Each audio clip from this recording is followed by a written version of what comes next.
It's Monday the 18th of September. This is the Climate Alarm Clock. This week's headlines: at least 11,000 dead after floods in Libya.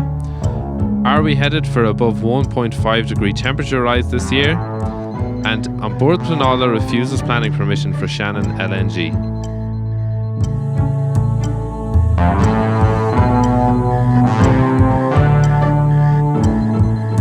Hello and welcome to the Climate Alarm Clock, your Irish climate news podcast. I'm Darragh and I am delighted to be joined by Anna Pringle and Ciara Daly for the first episode of the 5th season of the podcast. Anna and Ciara, how are you doing? Welcome to season 5. 5 years old. Happy birthday, us. Except we're not 5 years because a season does not. Anna, don't be such a it does killjoy. not exist with a year. So just to confuse everybody, it's nice to be back. Semantics. I know. So somebody said yesterday, what is it, like spatial temporality or something? You know, we're messing with the concept of time here. We're coming up to our second birthday. I was just looking there, actually. It's in a couple of weeks that it'll be 2 years since our very first episode came out. So I suppose to say... But season 5. Yeah. Well, there's 4 seasons in a year, you know, so we're a bit behind. Good point. Nature. Yeah. But yeah, I suppose to say for any potential new listeners or anyone who might have listened to any of our special episodes over the summer, we are a climate news podcast. So the three of us get together and talk about the latest climate news. So in previous seasons, it's been a weekly podcast, but I think we're going to be moving to fortnightly going forward this season, just because of time commitments for all of us. But really, really glad to be back with this new season.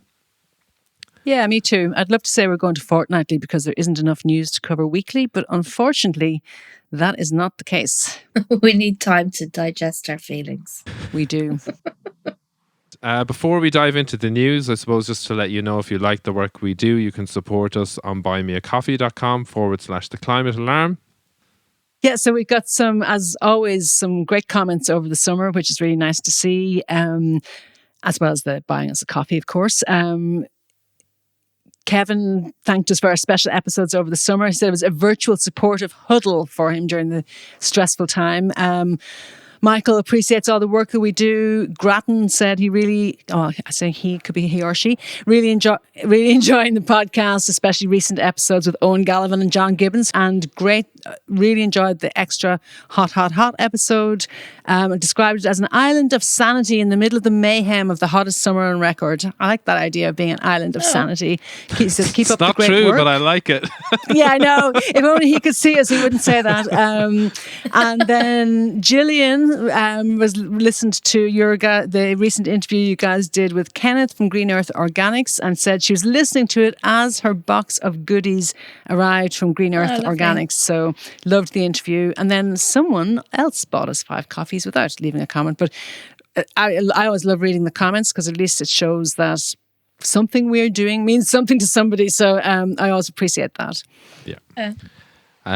And then I suppose the other little bit of housekeeping or climate podcast news is that we've been nominated for an Irish Podcast Award in the climate Not nominated, shortlisted, honey. The judges selected us. It's the difference. There we go. Okay, and with that, let's dive into our first climate story. And this one... yeah, I think we're all still struggling to get our head around it. It's the sort of aftermath of Storm Daniel that has been wreaking havoc in the Mediterranean. So around the 4th of September, or like a couple of weeks ago at this stage now, Storm Daniel hit Greece. Some areas recorded 750 millimetres of rain, 3/4 of a metre of rain in 24 hours. That's more than Dublin's annual rainfall in one day. I mean, just for context on that, we had status orange warnings in Ireland for Cork last week because they were expecting somewhere between 70 and 90 millimetres of rain. So 10 times an orange. 10 times that. Yeah. Right. Yeah. And the Thessaly region that was hit accounts for 25% of Greece's agricultural production. And so there's real uncertainty as to what the long-term impacts are, but a disaster management expert reckons that it could take at least 5 years for some of the flooded areas to become fertile again. And then even though wheat and barley had been harvested, large quantities that were stored in warehouses have been destroyed. So that was nearly 2 weeks ago at this stage. And then just last week, Storm Daniel moved over to Libya, and 884,000 people have been affected by floods there. And the sort of most severe damage was in the city of Derna, where 2 dams burst upstream of the city, and a torrent of water flowed through the city, destroying a quarter of it, and 12,000 people have been confirmed dead, and there are still people missing. So yeah, it's just, I think really, really hard to get your head around that sort of level of destruction and death and devastation. It's heartbreaking. Yeah, I can't get that city out of my head. 25% of the city destroyed, like just destroyed. And you look at the pictures, you had the Morocco earthquake a few days before it, and the pictures from Libya are the equivalent of an earthquake in terms of the damage that was done. And you'd think a bomb had hit the city. Just the sheer devastation is just unreal. And people, just imagine people are there in their beds at night and they're just washed away. Yeah, just like buildings, apartment blocks, just absolutely washed away. It's just unbelievable. Just, literally a city just being turned upside down over the course of a few hours. And it's, I think the actual, events that happened are so hard to wrap your head around. And then I think what's equally as devastating to think about is just the sort of long-term effects. Aid agencies have really been struggling to get in there. I think only 2 out of the 7 access routes into the city were accessible. Thousands of people don't have anywhere to sleep, don't have food. There's concerns now about clean water and the potential of diseases being spread. So, obviously the floods and the immediate impacts makes the headlines, but in terms of the long-term impacts that are going to be inflicted on this community as a result of that one storm, like it's unquantifiable. Yeah. And it's unquantifiable. And then even the short-term impact, they still have no idea what the numbers are going to be in terms of deaths. Yeah. Just from the flood, never mind from the aftermath of the flood, because it's a seaside town and there's like bodies being washed back in the tide now, and it's horrific. I mean, the stories of people walking around the shore trying to find their loved ones, and then people are starting to talk about the smell now. Yeah. I know, it's just horrific. And if you think about it, it's a city of about 100,000 people. So I don't know what the population of, say, Galway is. Way less than that, probably. So, maybe it's a bit smaller than Cork, a bit bigger than Galway. But imagine 25% of the city just being obliterated. Yeah, I was actually thinking of this earlier. And, about a third of the population being wiped out. Yeah. Imagine. Yeah. Yeah, no, it is. It's unbelievable. And I suppose, we talk about the concept of climate justice and the inequality of climate change. And I think this story really, really brings it home. Because, there are people calling and crying out for an investigation about how this was allowed to happen with the dams being burst, and the dams hadn't had any significant maintenance work since 2002. So there is that aspect of it. But what you really see with climate change is that the people who have done the least to cause it, the people who are the most vulnerable in the world, are just when extreme weather events happen, or when long-term weather patterns change, it is the vulnerable communities who are affected the most. And Libya has obviously just in recent history had the most such a traumatic time, so many issues that the city of Derna had actually been controlled by the Islamic State at one point in the last 15 years. They had overcome that. there's, Libya doesn't really have a government in place at the moment. There are two sort of conflicting groups claiming, governance over different parts of the country. And then it's also at the center of so much of the Mediterranean migration crisis, where there are people from the whole Sahel region that end up in Libya, and there's all that going on. And then when an event like this happens on top of it, it is just absolutely devastating. And I think, you talk about the concept of climate justice, but actually seeing that kind of, take place in real time. It's such a tragedy. I mean, one of the things the UN talks about is the need for early warning systems around the world, to warn people about the weather. And I saw some comments from the World Meteorological Organization this week saying that Libya doesn't have a weather system. I mean, doesn't have the equivalent of a Met Éireann, say, that could issue warnings because of the state of the country. They didn't have a meteorological organization that could issue warnings or any means of doing it to the population that could say evacuate. Yeah, but not even that. It's things like lack of infrastructure. There are so many it's things. Everything. Like there are so many. Yeah, there are so many sort of.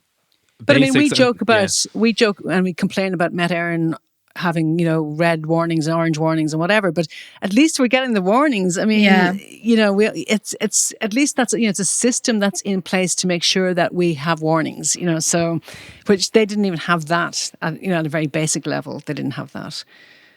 Yeah. And I suppose it is, it's sort of the aftermath and what happens from here on out,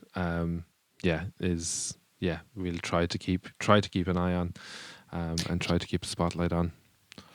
Well, but also one of the other things in the coverage of Libya that is being sort of glossed over a bit, I think, there's a lot about, Libya is corrupt, warring factions, blah, blah. But, I mean, it makes it sound like, the Libyans are the problem. And we have to also remember that one of the reasons it is in that state is because NATO went in and took out the regime about 10 years ago, about 2011, I think, and encouraged the civil war and bombed the fuck out of Libya, since we're swearing this week.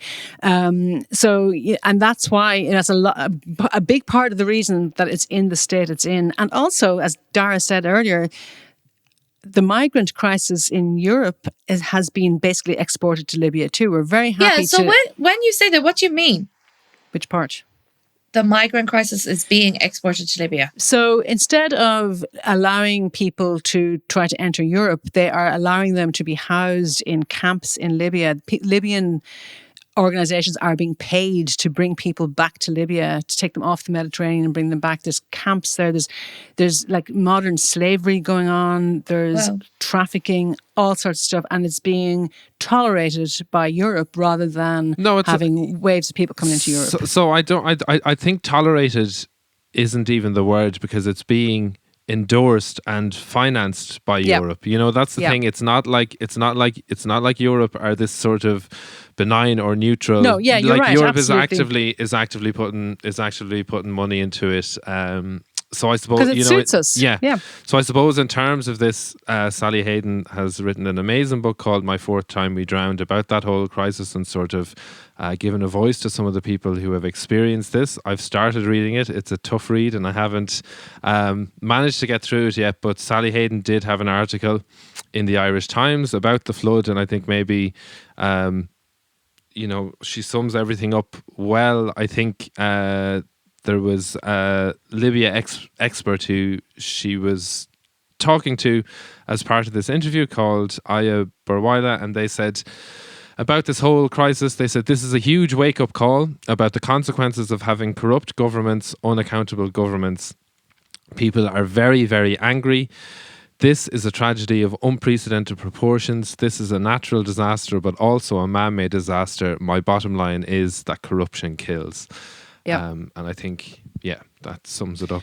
And actually, one thing that's very well put. One thing I don't know if we've mentioned it, is that people could be listening to this going, what's this got to do with climate change? the reason we are seeing these types of storms in the Mediterranean is because of global heating and the heating of the water and all of that. So that's these types of storms have intensified because of climate change and will continue to intensify. Yeah, I think that's what I'm really struggling to get my head around. Hoping I get through this without pressing into tears. Is the idea that, this is not like, this is horrific. And what's even worse is it's not even going to be the last. No? Yeah. So I think like that is the thing, there is the physical aspect of climate change. And we are going to see, intensification of extreme weather. So we're going to see more extreme storms, more extreme heat waves, more extreme rainfall events. But it is so tied to every other single social justice and human rights issue around the world, and so linked to, as that quote said, governance and corruption. This event was really just the worst of everything coming together. And I think what you said, Ciara, about how we're going to see more of it kind of leads us into our next story, which is, in the last couple of weeks, the most comprehensive study ever conducted on planetary boundaries found that we have exceeded 6 of the 9 physical planetary boundaries that we need to stay within to be in a safe space for humanity. And we are close to breaching further 2. So 8 of the 9 planetary boundaries we have either breached or are close to breaching. So what would you, like a planetary boundary, what exactly does that mean? So they have things like climate change. So, how much the world has warmed, and they've said we are gone beyond a safe level of warming. Biosphere integrity. So, how intact natural ecosystems and things like that are, and all the sort of different natural functioning that we need, how intact that is. We've exceeded that. Land system change. Too much of the land system has changed. Fresh water quality, or fresh water change is we've breached that. Biogeochemical flows. So that's talking about the nitrogen and the phosphorus cycles. We've basically messed up those kind of natural cycles with the use of because of intensive agriculture primarily. Ocean acidification, so the ocean getting too acidified. We haven't actually breached that one yet, but we're very close to it. Very close. Atmospheric aerosol loading, so that's aerosols in the atmosphere. We're close to breaching that one. And sorry, I've left one that we have exceeded as well, which I think is called novel entities, which is things like nuclear waste, microplastics, all those other sort of pollutants that we have exceeded that as well. So in theory, there's a level that all those things should be at for us to be within a safe space, and we have burst through quite a lot of them. I'm going to ask maybe a stupid question. Atmospheric aerosol loading. What does that mean? Like too many deodorant being sprayed? Too much deodorant? Hydrofluorocarbons. So atmospheric aerosol loading is just different types of aerosols and chemicals basically in the atmosphere. Literally is that? Yeah. Okay. Yeah. So they can have different effects. So we saw was it with sulfur dioxide, when shipping sulfur dioxide in the atmosphere actually was working as a coolant for a while, and then shipping regulations changed and there was less sulfur being emitted from shipping emissions, and some people said a few months ago that that was part of the reason why the world had warmed so much this year. So it's just different aerosols that have different effects in the atmosphere basically. Yeah. Okay. So not good news.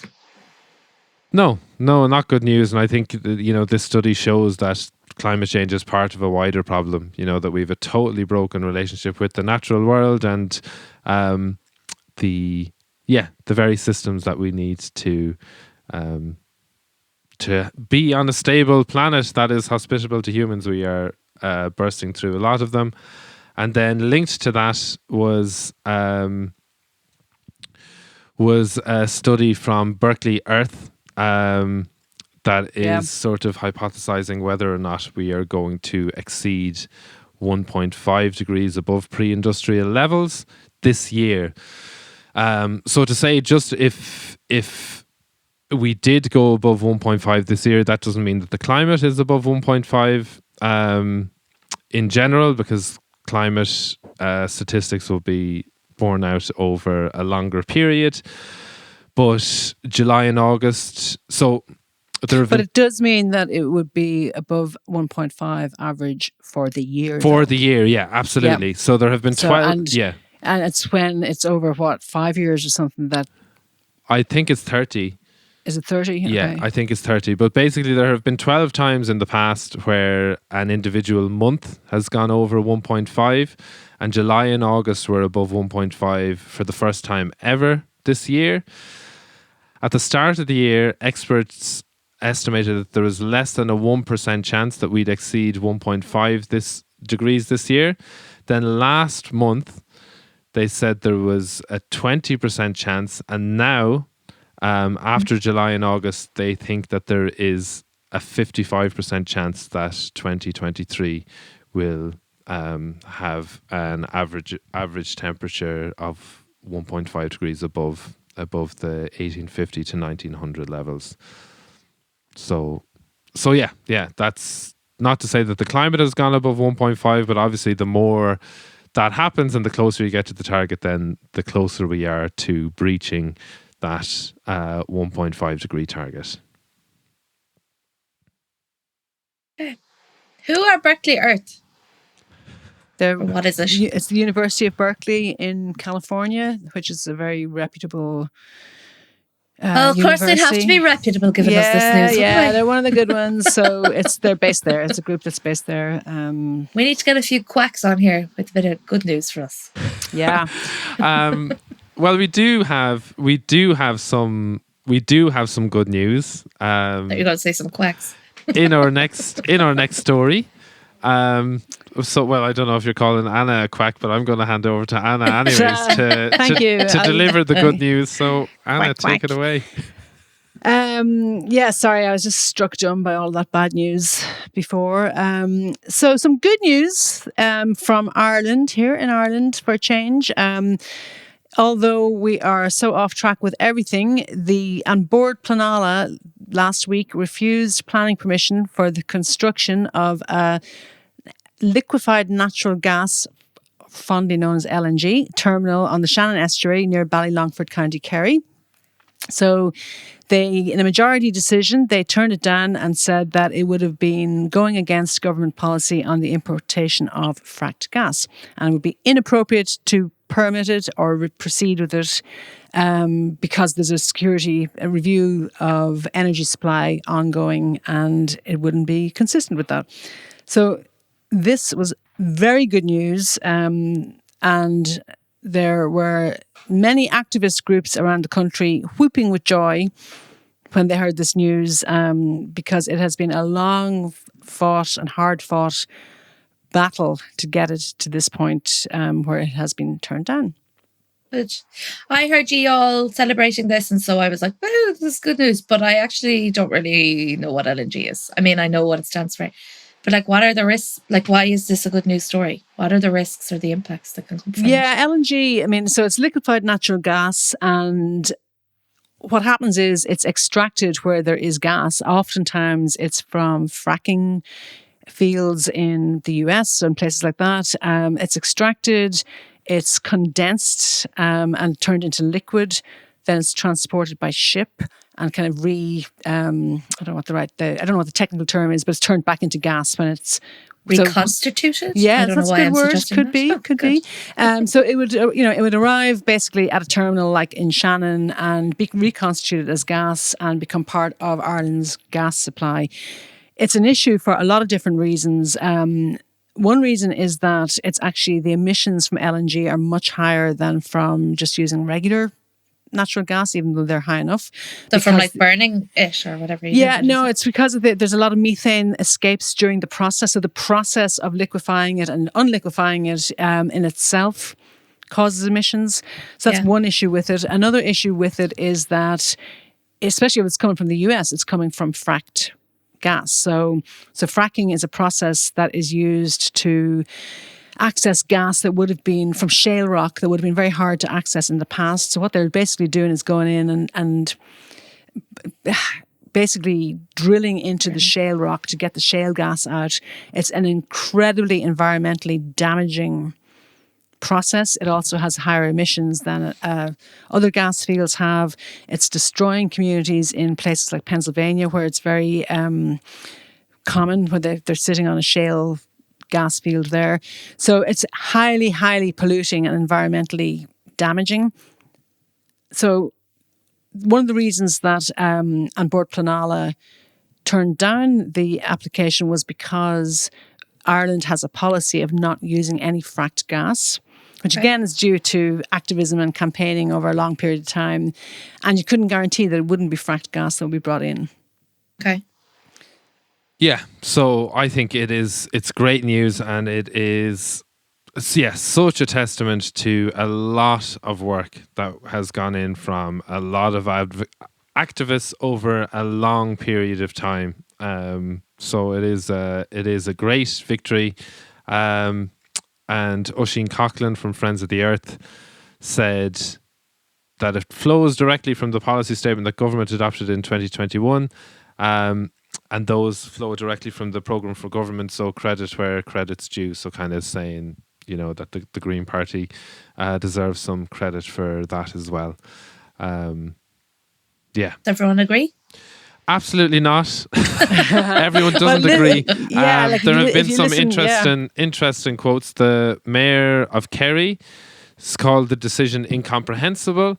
I think he's asked Eamon Ryan to step down. Michael Healy-Rae isn't happy either. The one that caught my eye was the Fianna Fáil MEP, Billy Kelleher, who's an MEP for Munster or the South, or I'm not sure what the European constituency is called. He said the decision is disappointing and short-sighted. I just find calling it short-sighted is just so ironic. Because he obviously hasn't seen the planetary boundaries story. No? He obviously hasn't, Ciara. He's missed the memo that no Billy new fossil Kelleher, you need to fuels. tune in to the climate alarm clock, man. Get groovy. But yeah, he obviously, calling it short-sighted. There is such an irony to that. That one really, really stood out to me in terms of the reaction. Because it's the opposite of short-sighted, long term, we cannot be using fossil fuels, so we definitely should not be building new fossil fuel infrastructure. So, so it is one of the arguments long-term decision. Yeah, one of the arguments for it is that we need it for our security of energy supply, because we get all of our gas from interconnectors from the UK, so therefore this gives us more security, but it doesn't. And it's really short-sighted to actually think that it does. And actually, Eamon Ryan last week has just signed a new agreement with the UK strengthening the agreements that we have there for importing gas from the UK while we still need gas. And the LNG does not give you any more security. I mean, we've seen examples of ships carrying LNG diverting when there's a higher price being offered from one country to another and so on. And the infrastructure required, I mean, if you build new fossil fuel infrastructure, it is going to be used. So let's not build it. Yeah, absolutely. Anna. Yeah. It's a very niche view. It is. It's a very, lefty, crusty, loony view. I know. I think the thing for me, it's amazing. It's such an amazing achievement for activists here. Yeah. But when I take a step back, there are so many people, particularly kind of involved, particularly politicians and I guess, fossil fuel companies and whatever, who are doing such a terrible job that this needs to be pushed so hard and so long by activists to prevent this from happening. Because this decision by An Bord Pleanála is not going to bring emissions down. Yeah. It's just going to prevent emissions from going further up. You know, Yeah. people are having to work so hard for us to just stand still. And that is just such a poor reflection on how politicians are dealing with the issue of climate change. And it was a years-long fight. Yeah.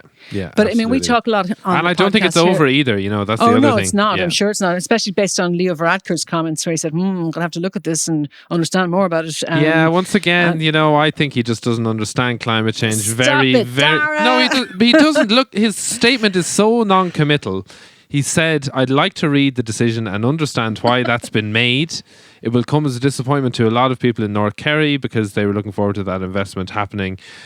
And will he be asked about this again after he's read the statement, after he's read the decision? Probably not. I genuinely think he just, But he also said there's a said case. something. Sorry, no, Darragh, again, sorry. He also said there is a case for having gas storage. He also met with the company that was planning to invest there, New Fortress Energy. He met with them when, I'm not sure if he was Taoiseach or Taoiseach at the time, didn't declare the meeting, didn't talk about what he met with them, but he met with the executives. He knows exactly what's going on. And you know, look at the words of what he's saying. You know, it's disappointment to people in North Kerry. It's about investment. It's about jobs. You know, that's what they are going to position this as. And again, I say, we've got elections coming up. So of course he's going to say that. He was meeting with those people and encouraging that investment all along. It's not that he doesn't know. I don't think those two things are mutually exclusive, just to say. Don't argue. You know, but it's all, to me, there's never any depth into anything he says about climate change. That's my point. No, there's not. It's always non-committal. You know, I'd like to read the decision and understand why that's been made, and then he'll never be asked about that again. You know what I mean? Or he'll never read the decision. Yeah. Never There's mind. there's no accountability there from it's always framed in terms of short-term economics. And short-term investments, which is I would just love to hear him being, you know, really asked and held to account on this.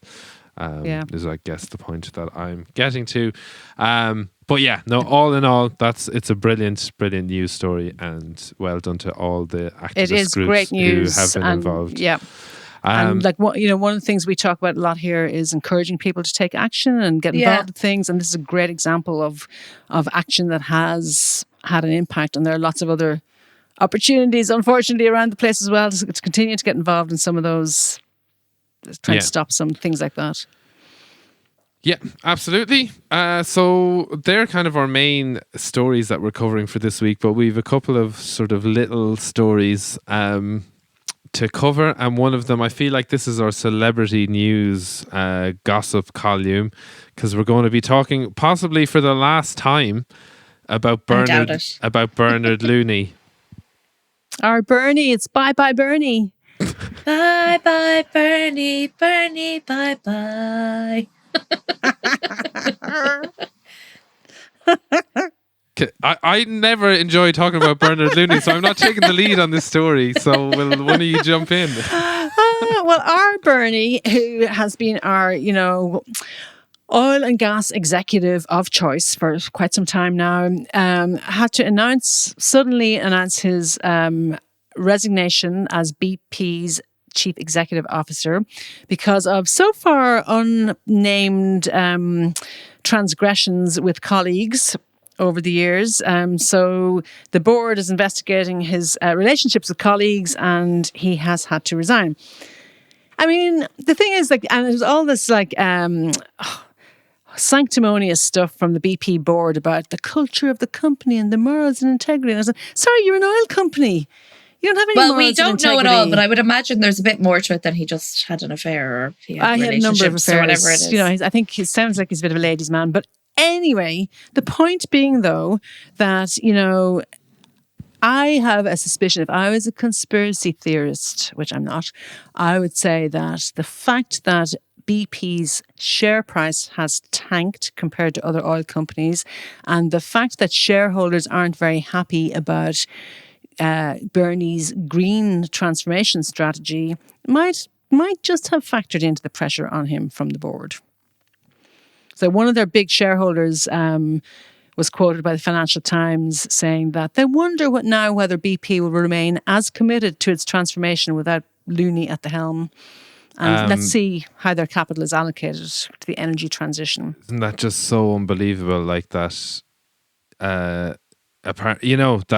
he's too green. He's too green. He's not in favor of enough oil and gas extraction. Yeah. Unbelievable. So but that's just a theory. I think that would be, in all honesty, I think that would be like a reassuring. I don't think it's going to be that. I think it's going to be just something like a bit more. Could be both. On behalf of women. I know. I get Ciara, that. But I mean, maybe he's going to go off and become, a green activist now. Darragh's shaking his head in disgust. Well, I was listening to an expert in the oil industry just talking about how he'll probably just get recruited if he can figure himself out by another oil company. I know. It's disgusting. But anyway, who are we going to pick on now? We'll see how it unfolds. I'm sure we'll find somebody else. There's a worse one. Isn't that the worst part of it? There's worse than Bernard Looney out there. Yeah. And then another good news story to finish. This is about young people taking 32 European countries to court over climate policies. Anna, do you want to tell us a bit more? Yeah, this is great. So 6 young people from they're from Portugal. They're aged between 11 and 24. And they will be appearing at the European Court of Human Rights. And they're looking to compel 32 countries to basically get the finger out and escalate their emissions reductions and do what they've said they're going to do to fight climate change. So it's a great case, and the young people are arguing that it's a breach of their human rights and of the Human Rights Declaration that they're not tackling climate change. So, and that'll be happening in the next week or so in the European Court of Human Rights, which is fantastic to hear. And they are making the point that their health and well-being and human rights, that their governments are failing to protect them as young people. So it'll be interesting to see how the court hears that. Now, of course, the governments are not taking this lying down. 32 European countries, are we in there? We are in there, yes we are. And the governments in question have responded and are going up against them. And so the Irish government, for example, has rejected their argument, saying that they haven't established an imminent or immediate risk to their lives. This is Portuguese people who've been living right beside wildfires and stuff, and in extreme heat. And the Greek government, this is the one I think that just blows my mind. The Greek government, which has been in the centre of climate change risk this summer, as we've been talking about with fires and with floods, they are saying, the effects of climate change as recorded so far don't seem to directly affect human life or human health. Now, imagine using that as an argument. It's... unbelievable sort of the things that governments are saying, but well done to these young people. Caroline Hickman said that, climate change is just actually a small part of climate anxiety, that a large part of climate anxiety among young people in particular is looking at governments, looking at institutions who should be looking after you and should have your best interests at heart, and having the realization that they are not only not looking out for you, but actually actively damaging your life and your future with their actions. And I think, this case is really, really getting to the heart of that. So, It's all about trying to hold the governments accountable for what they're supposed to be doing. And it'll be very interesting to see where that case goes. Yeah, for sure. And we've talked here before about the power of lawsuits, if used properly. And the Friends of the Irish Environment are taking our own government to court again as well around the carbon budgets and climate action plans. So it'll be interesting to see where that goes. And it's a way of using the system to try and make the system better. Yeah, absolutely. Fair play. Yep. I don't think I was that, I don't think I know. I was definitely not that...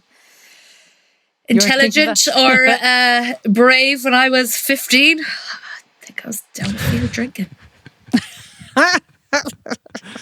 All right. That's it for all our news. Before we go, some actions that people can take. So in our special episode at the end of July after the extreme weather, we said we were going to have just a Zoom get together for people to have a chat and talk about their own responses to climate change. So that will be in the format of a climate cafe, an online climate cafe taking place on Tuesday the 26th of September at 7:30, so you can register for that on Eventbrite, and we'll put a link to that Eventbrite in the show notes. So hopefully see some of our listeners there, and really looking forward to that. Someone else want to jump in there about Emma?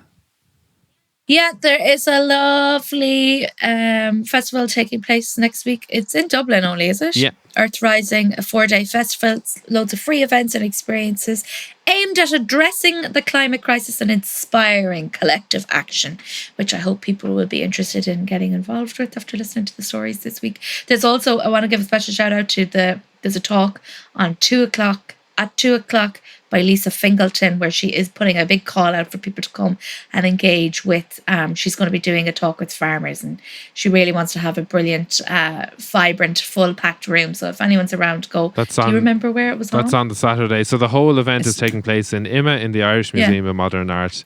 So I think that talk is on the Saturday, but it runs from Thursday to Sunday. It was a lovely event last year. It's kind of an arts and eco festival, so some really cool stuff there.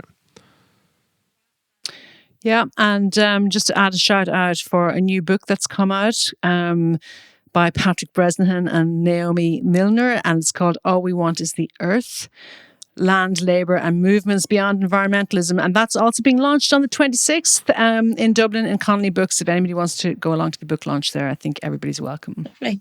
But it looks like a really interesting book. I want to give a shout out as well to our other friend of the pod, Ciara Carney. Took our own very fabulous Darragh on as a guest and tapped into his inner story of how he became involved in climate activism. And I've known Darragh since I was 15, and I didn't know. I learned stuff about that boy in that interview. So check it out. It's really nice. Very, very, very nice chat between yourself and Ciara. Nice hearing you take off the climate news presenter hat and just be Darragh, you know? Who is that guy? Be more Darragh. That's great to be back, guys. Thanks. It was lovely, really lovely to chat to Ciara, and the Book of Leaves podcast has also been shortlisted in the climate category, and Ciara won that category last year with an amazing podcast. Ooh, tough competition. It's not competition. I would be equally delighted if Book of Leaves won, and some other amazing podcasts in that category. That is it for this week. We will be back in a couple of weeks with another news roundup. Before we go, just a reminder that if you don't already, you can follow us on Twitter at The Climate Alarm, and on Facebook and Instagram at Climate Alarm Clock. If you would like to support the work that we do, you can do so by buying us a coffee on buymeacoffee.com/The Climate Alarm. Ciara and Anna, it's lovely to be back with season 5 with you, and I'll chat to you soon, and that's it.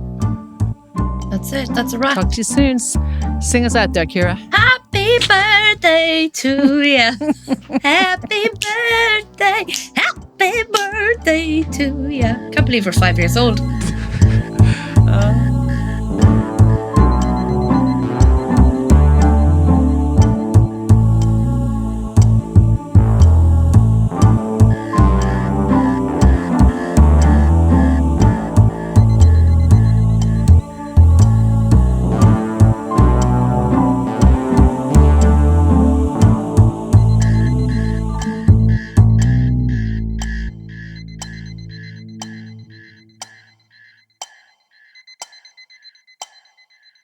Bye bye, Bernie, bye bye.